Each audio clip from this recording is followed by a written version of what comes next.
The Titans come up short against the Jacksonville Jaguars. Brian, did you give us your final thoughts on the game? Kind of the most disappointing part of the loss? Yeah, just the ability to make the critical plays in the high leverage moments of the game that give us a chance to win. You know, we had 2 red zone possessions, 2 fourth downs, critical fourth downs that we needed to find a way to execute and finish, to put points on the board.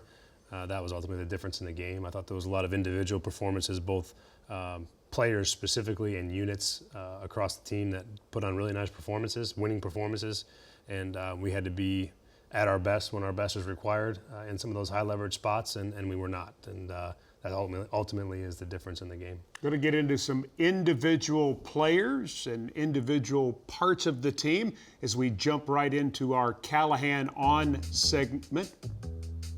Whoa, missed that. You just pick up there turning? Yep, that's fine. Whenever you're ready. All right. Do I need to say anything? Huh? Do I need to say anything? Nope, Okay. You're good. Let's jump right into our Callahan on segment. After Sunday's game, a frustrated Jeffrey Simmons made some very blunt comments in the locker room.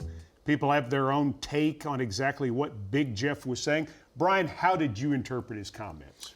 Well, I interpret it as a player who right now is playing at a really high level for us, making impacts on the game every week, and was frustrated with the outcome. And I appreciate that. They're emotional after games sometimes, and that's the way it goes. I was very frustrated and disappointed and irritated as well, and I don't take those things anything out of character. He's a high-level competitor. He's one of the leaders on our football team, and for him to feel the way he felt, I think, was appropriate. And you know, we need to be better than we've been, and I get the frustration, and the hope is that we can find a way to win a football game this week. All right, next point. Luke Gifford played the entire game at the Mike linebacker position, led the team with 11 tackles. Gifford has never played that many snaps in an NFL game. Brian, did he surprise you with what he was able to give you? No, surprise is not at all the word. I thought he was fantastic. I think you see his ability as a player on special teams, and he stepped in there with the communicator and the green dot. I thought he was fantastic. He was fast, he was physical, he played with his hair on fire and did everything we needed to do. That position in particular with him and Otis Reese, I thought played winning football. With Roger McCurry out and Cheeto Awuzie back to play cornerback, Jarvis Brownlee moved to the nickel position for some snaps. He posted 9 tackles. How did you rate Jarvis Brownlee's performance? Everything I had hoped it would be for him. You know, he played some nickel in training camp. That was part of his sort of natural first position here. Has been forced into outside corner duty and has played very well there. But to see him go back to that spot after some weeks without really repping anything in there's a lot of nuance to the nickel spot. He was fantastic. I thought he had an excellent game. Tony Pollard rushed for over 100 yards for the 3rd time this season.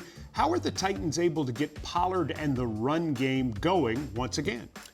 You know, we were physical up front, especially early in the game. I thought we won the line of scrimmage. That was a critical part of being able to put ourselves in position to win. And, you know, Tony continues to run really, really hard, making people miss, yards after contact. Those are really important stats for a running back and their impact, and he's been fantastic. I'd like to mention as well, I thought Tajay, when he was in there, did a really nice job too. So the 1-2 punch was very good. Tajay Spears, 6 carries, 21 yards.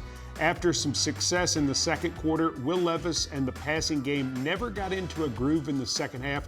What caused your passing game to be a little out of sync?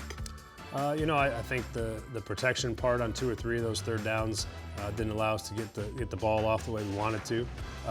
You know, they play a lot of press, tight, physical coverage, and I don't know that we answered that the way that I would hoped we would have. And you know, we got to make sure we hit some of the throws when they're there.